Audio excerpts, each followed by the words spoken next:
Hello दोस्तों, नमस्कार। स्वागत है आप सभी का टारगेट अड्डा स्टडी यूट्यूब चैनल पर।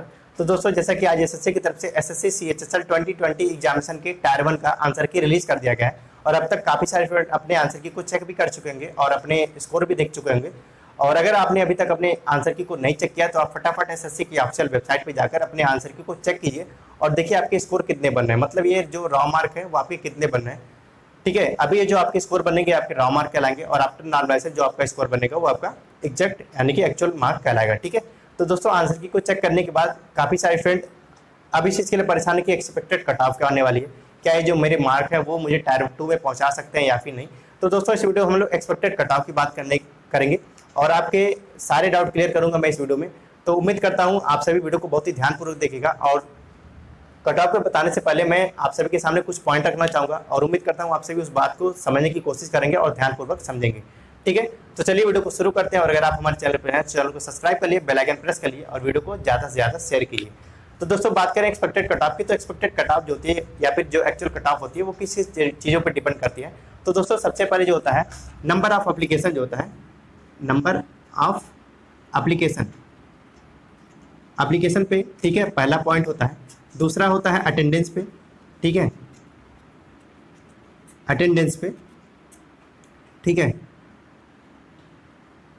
ठीक अटेंडेंस पे। और तीसरा जो होता है आपका ये जो आपका वैकेंसी पे, ठीक है।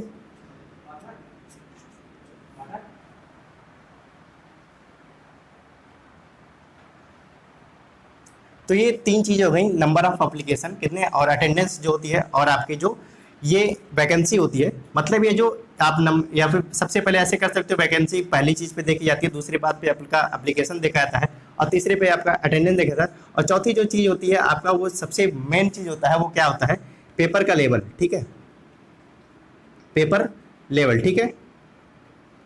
ये चार चीज़ें मुख्य तौर पर होती हैं जो आपके कट ऑफ को डिसाइड करती हैं। ठीक है, तो ये चीज़ आपको पता होनी चाहिए। अब देखिए एसएससी के एग्जामिनेशन में अभी जो इस बार हुआ था ये लगभग 36 लाख फॉर्म पड़े थे। ठीक है, 36 लाख, ठीक है, 36 लाख फॉर्म पड़े थे नियर अबाउट। ठीक है, ठीक है, ये हो गई बात। उसके बाद जो वैकेंसी थी आपकी, वैकेंसी इस बार कितनी थी, पिछले साल की अपेक्षा ये वैकेंसी इस बार कम थी, 4726 वैकेंसी थी इस बार। ठीक है, 4726 वैकेंसी इस बार थी जो कि पिछले साल की अपेक्षा कम थी। ठीक है, उसके बाद जो अटेंडेंस थी आपकी, अटेंडेंस भी आपकी बहुत ज़्यादा नहीं थी, 55 से 60% की आपका अटेंडेंस थी नियर अबाउट। लगभग काफ़ी सारे इस एग्जाम में आपकी जो अटेंडेंस वही यही होती है, बस ऐसा सॉरी रेलवे को भी छोड़ दिया है तो रेलवे में 45 से 48 के आसपास अभी गई है।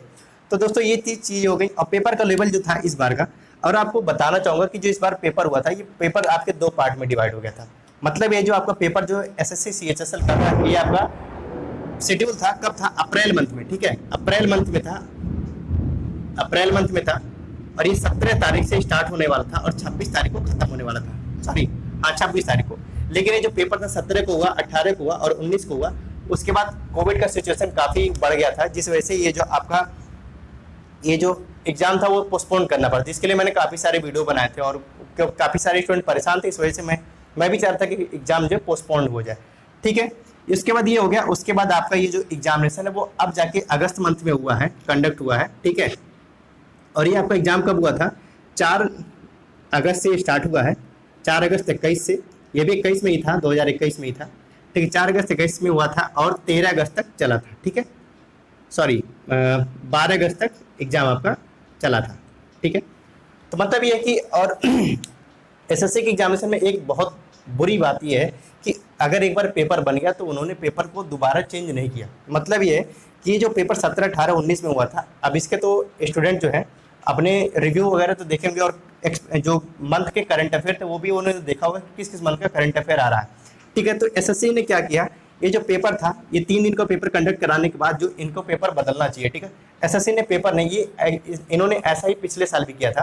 ठीक है, यहाँ पे भी करंट अफेयर जो थी वो आपके 3 मंथ की आ रही थी मेनली, अगर देखा जाए तो नवंबर, दिसंबर और जनवरी की आ रही थी, फरवरी की भी थोड़ा थोड़ा टच करा था। और सेम वही चीज़ इस वाले पेपर में भी हुआ है। मतलब कि जो दोबारा पेपर स्टार्ट हुआ है वो 4 अगस्त से जो 12 अगस्त तक चला है उसमें भी वही करंट अफेयर है, वही पुराना पेपर है।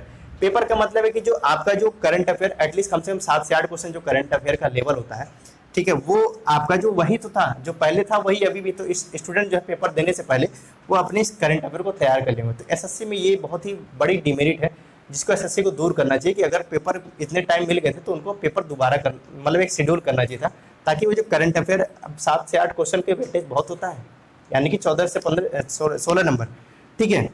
ये हो गई कुछ चीज़ें, ठीक है। अब दोस्तों जो अभी एक्चुअल कट ऑफ की मैं बात करूँ, उसके पहले मैं आपको ये चीज़ जो चीज़ समझाना चाहूँ, वैकेंसी जो है, नंबर ऑफ एप्लीकेशन जो है, फिर अटेंडेंस जो होती है और पेपर का लेवल, ये कुछ फैक्टर होते हैं जहाँ पे कट ऑफ को डिसाइड करती हैं। और जो पेपर आपका इस बार हुआ था एसएससी सीएचएसएल का, वो 17, 18, 19 अप्रैल को हुआ था। उसके बाद ये पेपर जो सेकंड फेज हुआ था इसका 4 अगस्त से लेकर 12 अगस्त तक, उसके बाद सीजीएल का पेपर स्टार्ट हो चुका है, ठीक है। तो दोस्तों ये चीज़, ये पूरा एक सीन ओवरव्यू मैंने आप सभी को बता दिया। अब दोस्तों बात करते हैं अगर एक्सपेक्टेड कट ऑफ की, ठीक है।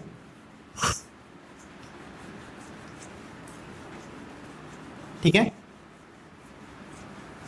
तो दोस्तों जैसा कि अगर एक्सपेक्टेड कट ऑफ की बात करें तो देखिए अभी जो आंसर की चेक करने के बाद, वैसे पिछली बार की अगर जो कट ऑफ देखे तो 147 गई थी, ठीक है, 147 गई थी कट ऑफ जनरल कैटेगरी की। तो आप ये तो ठीक मान सकते हैं कि जो कट ऑफ होगी यहीं के आसपास वेरी करने वाली है, लेकिन अगर एक्चुअल जो पिछली बार का लेवल अगर बात करें तो पिछले साल की अपेक्षा थोड़ा सा अप था, जैसे कि इस बार एसएससी सीजीएल का भी चल रहा है। तो दोस्तों जैसे कि जो मैं आपको कट ऑफ अगर बताऊं, ठीक है, ऐसे यूआर कैटेगरी हो गई, ईडब्ल्यूएस कैटेगरी हो गई, और फिर उसके बाद आपका ओबीसी कैटेगरी हो गई, उसके बाद आपका हो गई एससी कैटेगरी हो गई, उसके बाद एसटी कैटेगरी हो गई, और आपकी पीएच कैटेगरी हो गई, और फिर इसके बाद ईएसएम हो गई, एक सर्विसमैन हो गया, और उसके बाद ये कुछ ऐसे कैटेगरी हैं जिनको मैं आपको एक्सपेक्टेड कट ऑफ जानना है। लेकिन ये जो कट ऑफ आपकी जो होने वाली है, यहाँ पे भी आप इतना मान के चलिए कि अगर 140 से आपके 150 नंबर आपके बन रहे हैं, ठीक है, तो आप कर सकते हो। ये आफ्टर नॉर्मलाइजेशन की बात की बात हो रही है। लेकिन अगर आपके नॉर्मलाइजेशन की बात, लेकिन नॉर्मलाइजेशन में आपको नंबर बढ़ेंगे, वो तब बढ़ेंगे जब आपके पेपर का लेवल जो अगर आसान रहा तो कम बढ़ेंगे, अगर पेपर का लेवल टफ रहा होगा तो आपके नंबर ज़्यादा बढ़ेंगे। पिछली बार जो सबसे ज़्यादा नंबर बढ़ा था वो 36 के आसपास नंबर बढ़ा था, सीजीएल में भी यही बढ़ा था और सीएचएसएल में भी यही एग्जाम नॉर्मलाइजेशन के बाद नंबर बढ़े थे, ठीक है। तो ये चीज़ आप ध्यान से समझे होंगे।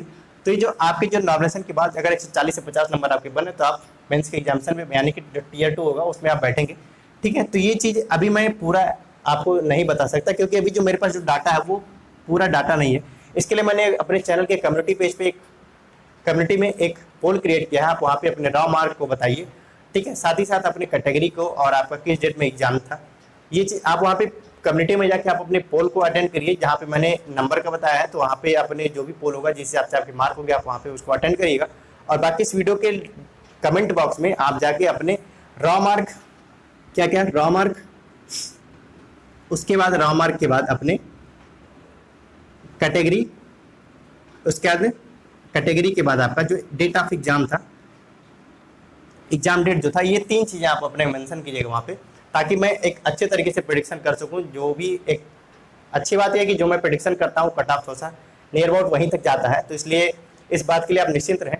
और उम्मीद करता हूँ आप सभी इस चीज़ को फॉलो जरूर करेंगे। आप कमेंट बॉक्स में जाके इन 3 चीज़ों को कमेंट करिएगा, ठीक है। आपके रॉ मार्क कितने बना, आपकी कैटेगरी कौन सी है, और आप किस स्टेट से बिलोंग कर रहे हो, साथ ही साथ आपका जो ये डेट ऑफ एग्जाम था ये क्या था, ठीक है।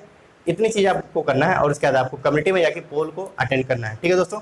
तो जो मैं कल एक वीडियो बनाऊंगा प्रॉपर, जिसपे मैं आपको कैटेगरी वाइज कट ऑफ बताऊंगा, ठीक है। तो उसमें मैं आप सभी को डिटेल में कट ऑफ बताऊंगा। इसलिए इस वीडियो में इतना ही दोस्तों, और उम्मीद करता हूँ आप सभी पोल को अटेंड करेंगे और ये जो मैंने कहा है इसको भी आप जरूर फॉलो करेंगे, ठीक है दोस्तों। तो इस वीडियो में इतना ही, और मिलते हैं कल की वीडियो में। और अगर आप हमारे चैनल पर नए तो चैनल को सब्सक्राइब कर लीजिएगा, बेल आइकन प्रेस कर लीजिएगा, और वीडियो को ज़्यादा से ज़्यादा शेयर कीजिएगा, लाइक कीजिएगा। थैंक यू, धन्यवाद।